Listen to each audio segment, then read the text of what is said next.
नमस्कार, आप देख रहे हैं टीवी 27 न्यूज और मैं हूं आपके साथ आर्या चतुर्वेदी। चलिए बुलेटिन की शुरुआत करेंगे इस वक्त की बड़ी खबर से। मनी लॉन्ड्रिंग मामले से जुड़ी बड़ी खबर सामने आ रही है। सत्येंद्र जैन को सुप्रीम कोर्ट से झटका लगा है। सत्येंद्र जैन की नियमित जमानत याचिका खारिज कर दी गई है। सुप्रीम कोर्ट ने सत्येंद्र जैन को सरेंडर करने का आदेश दिया है और इससे पहले सुप्रीम कोर्ट ने अंतरिम जमानत दी थी। तो सत्येंद्र जैन को सुप्रीम कोर्ट से बड़ा झटका लगा है। मनी लॉन्ड्रिंग मामले से बड़ी जुड़ी खबर आपको बता दें, सत्येंद्र जैन को सुप्रीम कोर्ट से बड़ा झटका लगा है।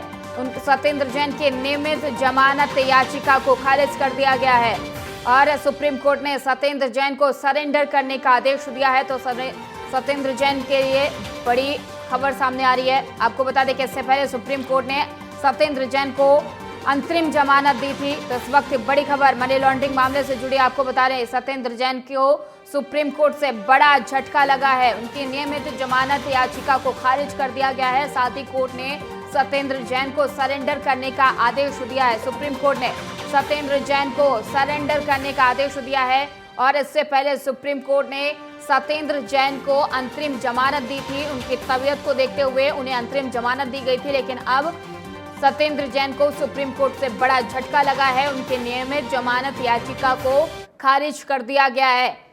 मनी लॉन्ड्रिंग से जुड़ी इस वक्त की बड़ी खबर हम आपको बता रहे हैं, सत्येंद्र जैन की जमानत याचिका को खारिज कर दिया गया है। नियमित जमानत याचिका को खारिज किया गया है और सुप्रीम कोर्ट ने अब सत्येंद्र जैन को सरेंडर करने का आदेश दिया है।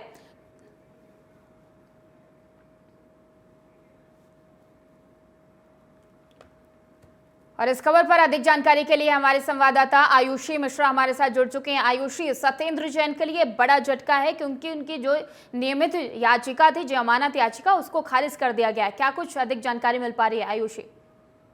जी बिल्कुल, सत्येंद्र जैन को एक बड़ा झटका लगा है क्योंकि जिस तरीके से पिछले मई से, यानी कि मई 2023 से वो अपने स्वास्थ्य की वजह से उन्हें कहीं ना कहीं जमानत मिली हुई थी और उस जमानत को अब सुप्रीम न्यायालय ने खुद खारिज किया है और सीधे उन्हें सरेंडर करने का आदेश दिया है। तो जिस तरीके से इस उम्मीद में सत्येंद्र जैन सुप्रीम कोर्ट गए थे और ये उम्मीद किए थे कि भविष्य में भी उनके स्वास्थ्य को देखते हुए उन्हें आगे अंतरिम जमानत दी जाएगी, लेकिन उस चीज को सुप्रीम कोर्ट ने खारिज करते हुए उन्हें तुरंत सरेंडर करने का आदेश दिया है। आपको बता दें, ये जो पूरा मामला है ये 2022 का है। 2022 के मई में सत्येंद्र जैन को मनी लॉन्ड्रिंग मामले में ईडी ने गिरफ्तार किया था। मामला ये था कि 4 ऐसी कंपनियां हैं, 4 ऐसी शेल कंपनियां हैं जिसमें कोलकाता की 2 कंपनी थी। ये चारों कंपनियों में पैसे का हेरफेर होता है और उन पैसों के हेरफेर में सत्येंद्र जैन का भी नाम आता है और उसके बाद चारों कंपनियों के मालिक और सत्येंद्र जैन समेत कई और आरोपी जो हैं वो मनी लॉन्ड्रिंग केस में ईडी के गिरफ्त में आते हैं।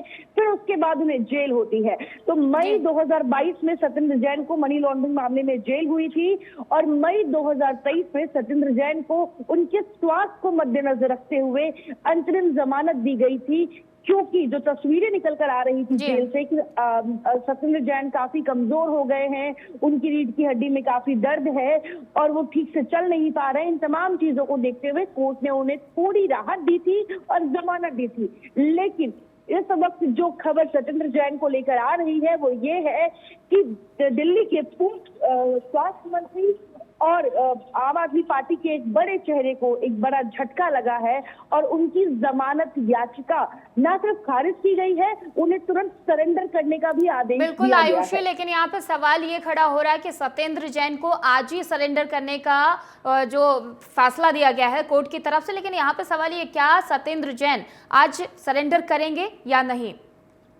देखिए, ये जो सवाल है कि सत्येंद्र जैन आज सरेंडर करेंगे या नहीं, अगर सुप्रीम न्यायालय ने कुछ कहा है, सुप्रीम न्यायालय ने कोई वर्डिक्ट दिया है, तो सत्येंद्र जैन क्या किसी को भी सुप्रीम न्यायालय के फैसले को मानना जरूरी है और ऐसे में सत्येंद्र जैन को किसी भी हालत में आज ही सरेंडर करना पड़ेगा। और रही बात सुप्रीम न्यायालय के फैसले की, तो सुप्रीम कोर्ट कभी भी अगर कोई ऐसा फैसला देता है कि आपको आज क्या सरेंडर करना है, तो उस समय वो सत्येंद्र जैन के स्वास्थ्य को भी ध्यान में रखते हैं, बाकी दलीलों को भी सुनते हैं, उसके बाद वो एक ऐसे फैसले पर पहुंचते हैं।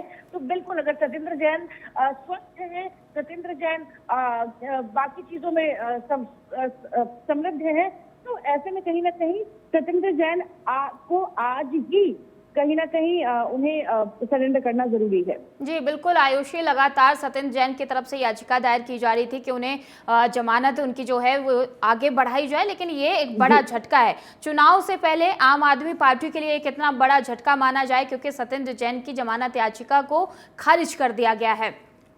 आयुषी, देखिए, चुनाव से पहले सत्येंद्र जैन की याचिका खारिज हुई है, इससे पार्टी पे कितना असर पड़ता है और लोकसभा चुनाव पे आम आदमी पार्टी के लिए कितना बड़ा नुकसान है, अगर इसको देखा जाए तो मैं आपको बता दूं कि बिल्कुल सत्येंद्र जैन एक आम आदमी पार्टी के बड़े लीडर हैं, स्वास्थ्य मंत्री रह चुके हैं, मोहल्ला क्लिनिक कॉन्सेप्ट लाने वाले सत्येंद्र जैन हैं, काफी लोकप्रिय नेता हैं। लेकिन जिस तरीके से पिछले 2 सालों में उनकी राजनीति में कोई भी सक्रियता नहीं है, क्योंकि मनी लॉन्ड्रिंग केस में वो कोर्ट के चक्कर लगा रहे हैं, जेल में है, जेल से बाहर भी निकले तो वो राजनीतिक रूप से सक्रिय नहीं रहे। तो ऐसे में उनके अभी इस वक्त उनके होने ना होने से लोकसभा चुनाव में पार्टी को कुछ खास असर नहीं पड़ेगा, क्योंकि सत्येंद्र जैन पहले से ही लगभग 1-1.5 सालों से पहले से ही न्यायिक हिरासत में है और इसकी वजह से पार्टी में चाहे उनका जो पद हो स्वास्थ्य मंत्री का, चाहे उनकी कार्यशैली हो, चाहे उनकी जगह हो,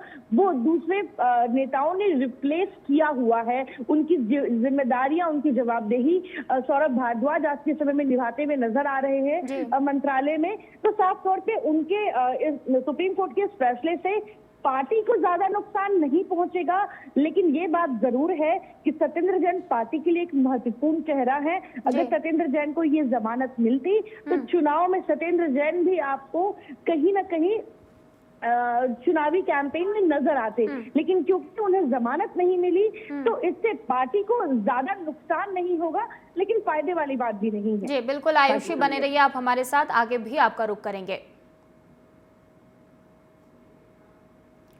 और सीएम केजरीवाल से जुड़ी बड़ी अपडेट सामने आ रही है। आज ईडी के सामने नहीं पेश होंगे केजरीवाल। ईडी बार बार समन क्यों भेज रही है?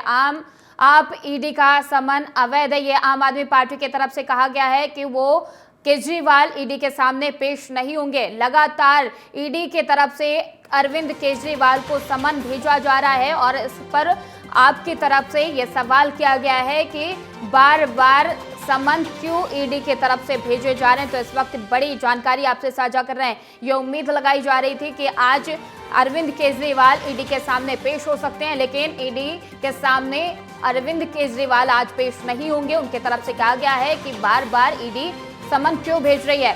तो सीएम केजरीवाल से जुड़ी बड़ी अपडेट हम आपको बता रहे हैं। आज ईडी के सामने अरविंद केजरीवाल पेश नहीं होंगे।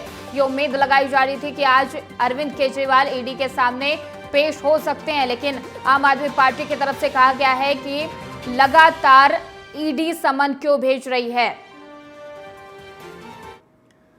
और इस पर अधिक जानकारी के लिए हमारे साथ हमारी संवाददाता आयुषी लगातार बनी हुई है। आयुषी, लगातार अरविंद केजरीवाल को समन पे समन भेजा जा रहा है, लेकिन उनके तरफ से पेशी को नकारा जा रहा है, ना वो ईडी के सामने पेश हो रहे हैं और जो समन भेजा जा रहा है उसके तरफ उसको लेकर भी आम आदमी पार्टी की तरफ से सवाल किए जा रहे हैं। आयुषी, बिल्कुल, जिस तरीके से अरविंद केजरीवाल जो कि दिल्ली के मुख्यमंत्री हैं, आम आदमी पार्टी के संयोजक हैं, लेकिन वो फिलहाल ईडी और सीबीआई दोनों के रडार पे हैं। आपको बता दें कि सीबीआई ने उनसे पिछले साल ही पूछताछ की थी।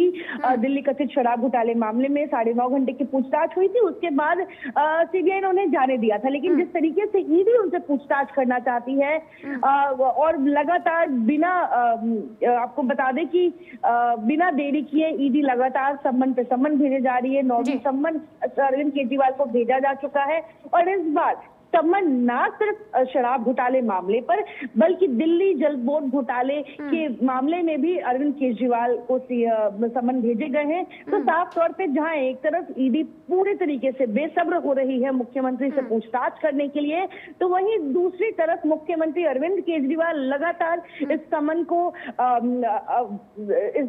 को गैर कानूनी ठहरा रहे हैं, नजरअंदाज करने में लगे हुए हैं। ईडी ने कोर्ट का भी सहारा लिया, मुख्यमंत्री अरविंद केजरीवाल को कोर्ट से भी राहत मिल गई, क्योंकि जो केस उनके लिए बन रहा है वो केस बेलेबल ऑफेंस है, जिसकी वजह से उन्होंने कोर्ट से बेल याचिका दाखिल की कोर्ट में, उन्हें तुरंत उस चीज के लिए बेल भी मिल गई। तो अब मुख्यमंत्री अरविंद केजरीवाल जी का कहना है कि जब मैंने कोर्ट से बेल ले ली है तो उसके बाद ईडी क्यों मुझे बार बार समन भेज रही है, और वो सीधे सीधे बीजेपी पर निशाना लगा रही है आम आदमी पार्टी। उनका साफ कहना है कि भाजपा ईडी के पीछे छुप कर चुनाव लड़ना चाहती है, जिसकी वजह से वो एक मजबूत पार्टी को कमजोर करने के लिए बार बार ऐसे सम्मन भेजने और ईडी और सीबीआई का दुरुपयोग करने की कोशिश कर रहे हैं। तो साफ तौर पे देखा जा सकता है कि जिस तरीके से ये 9वीं सम्मन आई है, और 9वीं सम्मन में भी आम आदमी पार्टी की वही प्रतिक्रिया है कि गैर कानूनी सम्मन है, हम कोर्ट के पास है, कोर्ट ने जो फैसला सुनाया है हम उसके अनुसार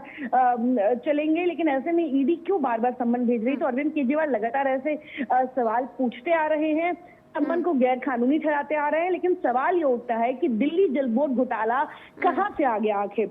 जिस तरीके से दिल्ली में कथित शराब घोटाला पिछले 1 सालों से चल रहा है, आम आदमी पार्टी के कई बड़े चेहरे, चाहे वो बिल्कुल आयुषी, बहुत बहुत धन्यवाद तमाम सारी जानकारी देने के लिए।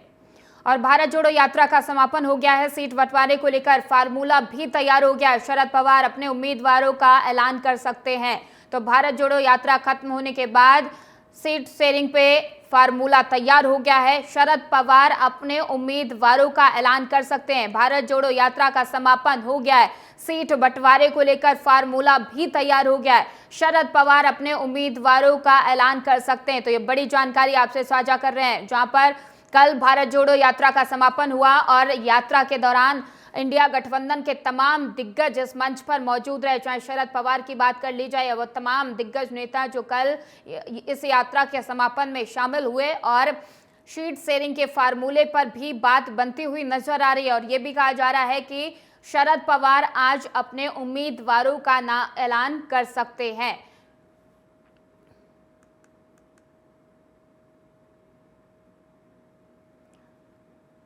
और बीएसपी ने 4 सीटों पर टिकट जारी कर दिया है। बागपत से प्रवीण बैंसला को टिकट दिया गया है और देवव्रत त्यागी को मेरठ से टिकट दिया गया है। अकबरपुर से राजेश द्विवेदी को टिकट दिया गया है। कानपुर से कुलदीप भदौरिया को टिकट दिया गया है। तो बीएसपी ने अपने 4 उम्मीदवारों का ऐलान कर दिया है, टिकट बंटवारा कर दिया है। अकबरपुर से राजेश द्विवेदी को मैदान में उतारा है। कानपुर की बात की जाए तो कानपुर में कुलदीप भदौरिया को मैदान में बीएसपी ने उतारा है।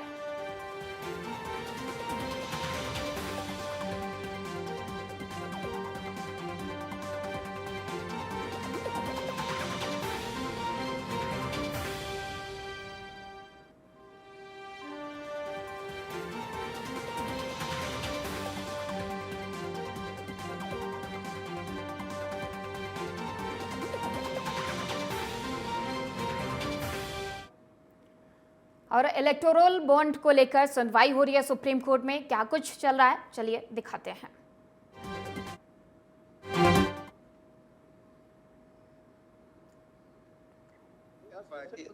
They have not disclosed the donor. Just give us 2 minutes to Therefore, what all the time requesting is that the disclosure of the details of the bonds should actually start from the beginning of the issue of the bonds, not just from the interim order, because this is leading to a situation. One second, we got the point. You filed an application on that.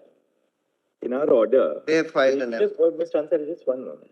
Do it in a very cool and calm atmosphere. It's a constitutional adjudication. Yes. Right? We, in our interim order, we said that the disclosure shall be made with effect from the date of the interim order, Yes. 12th of April 2019. Yes. Right or wrong, we have taken a conscious decision that the cutoff will be the date of our interim order. And we also should explain why we took that date.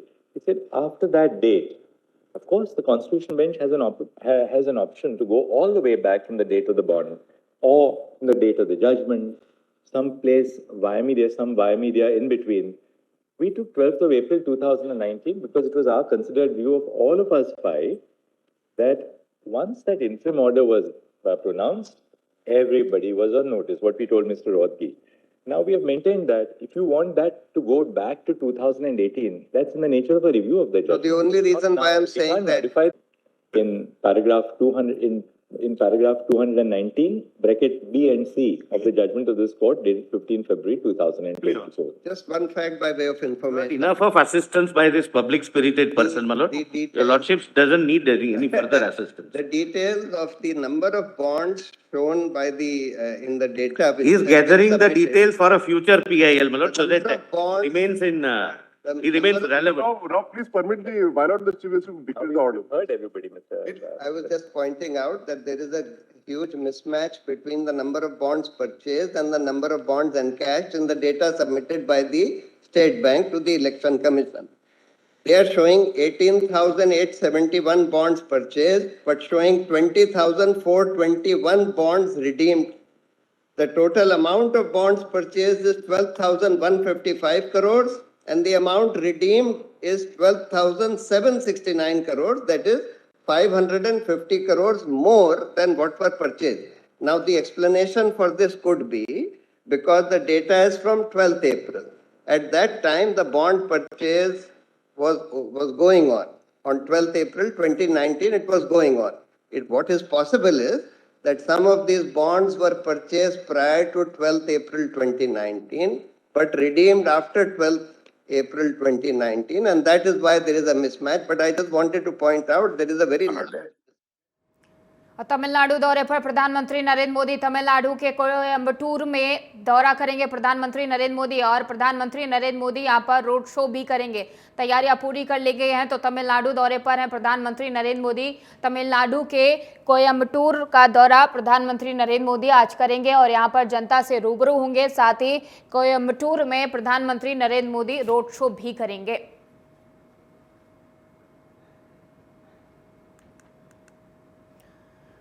और हिमाचल से इस वक्त की बड़ी खबर सामने आ रही है। कांग्रेस के बागी विधायकों का मामला सामने आया है। बागी विधायकों की याचिका पर सुप्रीम कोर्ट में सुनवाई 5 मार्च को बागी विधायकों ने ये याचिका दायर की थी, तो आज इस पूरे मामले पर सुनवाई होगी। जो हिमाचल के बागी विधायक हैं उन्होंने सुप्रीम कोर्ट में याचिका दायर की थी और इस पूरे मामले को लेकर आज सुनवाई होगी। डूंगरपुर मामले में अहम सुनवाई आज होगी। आजम खान सहित 4 लोग दोषी करार दिए गए थे। रामपुर में एमपी एमएलए इस पूरे मामले को लेकर सुनवाई करेगा और डूंगरपुर मामले को लेकर आजम खान सहित 4 लोगों को आज सजा सुनाई जा सकती है।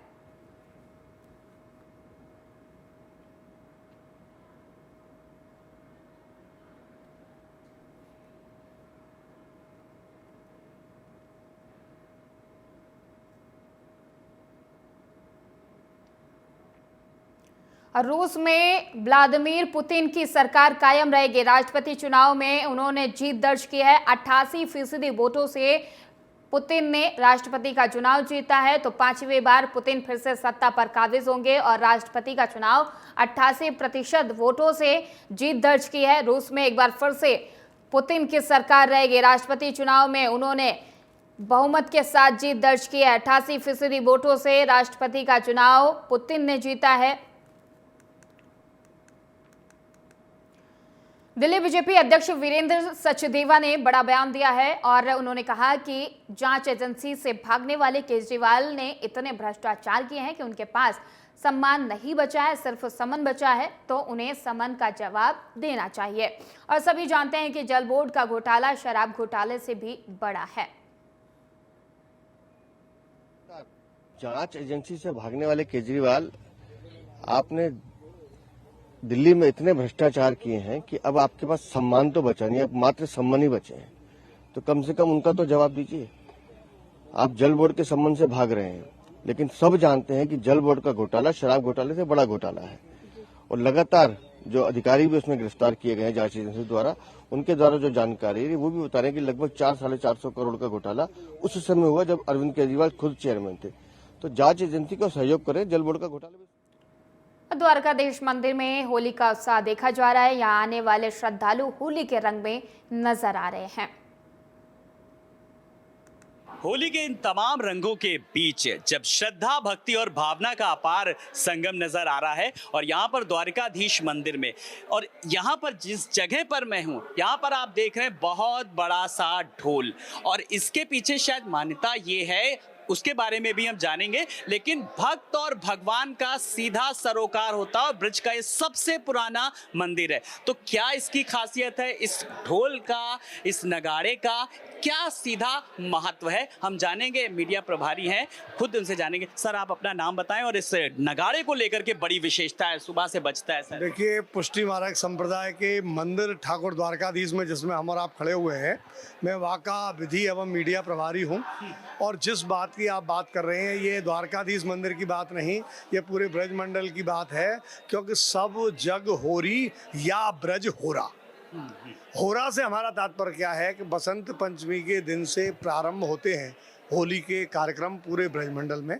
पुष्टि मार्ग संप्रदाय में ठाकुर द्वारकाधीश जी की जो सेवा है वह बाल स्वरूप की सेवा है। बालक को किस प्रकार से अनुभूति करानी है वह हमारे यहाँ महत्वपूर्ण है। और तिथि, घड़ी, पल और नक्षत्र के हिसाब से सभी सिस्टम हमारे यहाँ चेंज होते हैं। इस मंदिर का इतिहास लगभग 200 वर्ष पुराना है। जो मूर्ति मंदिर में विराजमान है वह ग्वालियर के एक सेठ थे पारिक जी, उनको खुदाई में मिली थी। उसके बाद उनको ये सपना आया कि हमको कहीं ब्रज में विराजमान कराओ। उन्होंने अपने पुरोहित बुलाए, पंडित।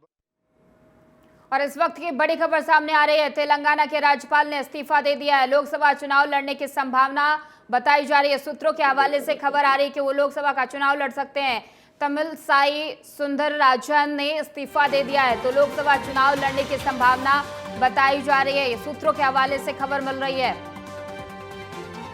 तो आपको बता दें, तेलंगाना के राज्यपाल ने इस्तीफा दे दिया है। इस वक्त की बड़ी खबर, तेलंगाना के राज्यपाल ने इस्तीफा दिया है। लोकसभा चुनाव लड़ने की संभावना बनी हुई है। सूत्रों के हवाले से ये खबर मिल रही है कि तेलंगाना के राज्यपाल ने इस्तीफा दे दिया है, अब वो लोकसभा का चुनाव लड़ सकते हैं। ये सूत्रों के हवाले से खबर मिल रही है।